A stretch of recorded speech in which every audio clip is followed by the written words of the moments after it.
আসসালামু আলাইকুম। আপনারা কেমন আছেন সবাই জানাবেন। গত ভিডিওতে আমি ইলেকট্রিক রোলিং শাটার বিষয়ে একটা ভিডিও দিয়েছিলাম, শর্ট ভিডিও ছিল ওটা।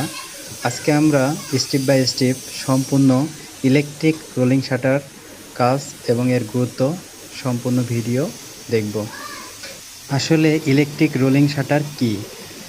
একটি আধুনিক ভবন কেবল তার সৌন্দর্য নয়, বরং নিরাপত্তা ও ফাংশনালিটির সঠিক সমন্বয়ের মাধ্যমে সম্পন্ন হয়। একজন সিভিল ইঞ্জিনিয়ার হিসেবে আমি বিশ্বাস করি স্ট্রাকচার ও সিস্টেম উভয়ের মধ্যে ইঞ্জিনিয়ারিং হারমোনি থাকতে হবে। তাই আমি আপনাদের সেন্সর সাহায্যে যে ইলেকট্রিক রোলিং শাটারের কাজ ভিডিওর মাধ্যমে স্টেপ বাই স্টেপ দেখিয়ে দিব। ইলেকট্রিক রোলার শাটার শুধু দরজা নয়, এটি একটি moving barrier. So let's go. First of all আমাদেরকে দরজার ফাঁকা জায়গার যে উচ্চতা ও প্রস্থ মেপে নিতে হবে। আমাদের দেখতে হবে ডাইমেনশন ঠিক আছে কিনা।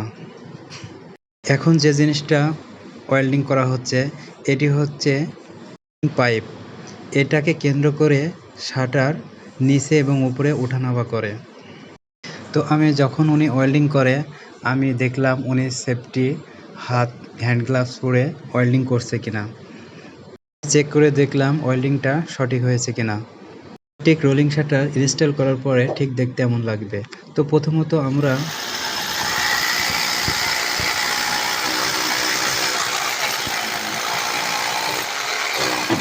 আমার হাতে যেটা দেখছেন এটা রয়্যাল বোল্ট।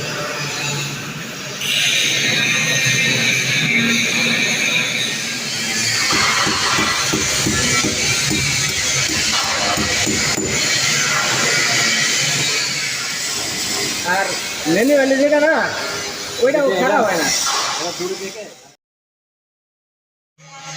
ডিজাইন অনুসারে রয়্যাল বোল্টগুলো সঠিক পজিশনে সেটিং হয়েছে কিনা সেটাই আমি আরেকবার পুনরায় যাচাই করলাম।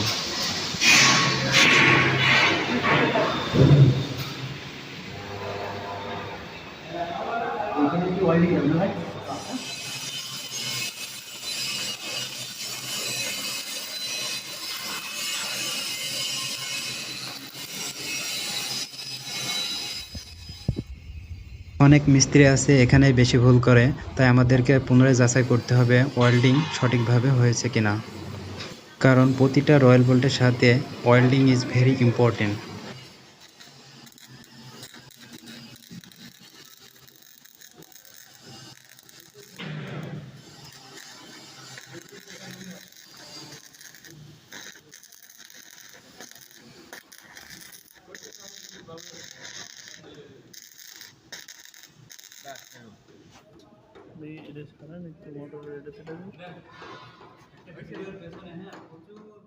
ডিজাইন অনুসারে শাটার ব্লেড কাটা ও প্রস্তুত করা, গ্যালভানাইজড বা স্টিল শিট সঠিক পজিশন আছে কিনা।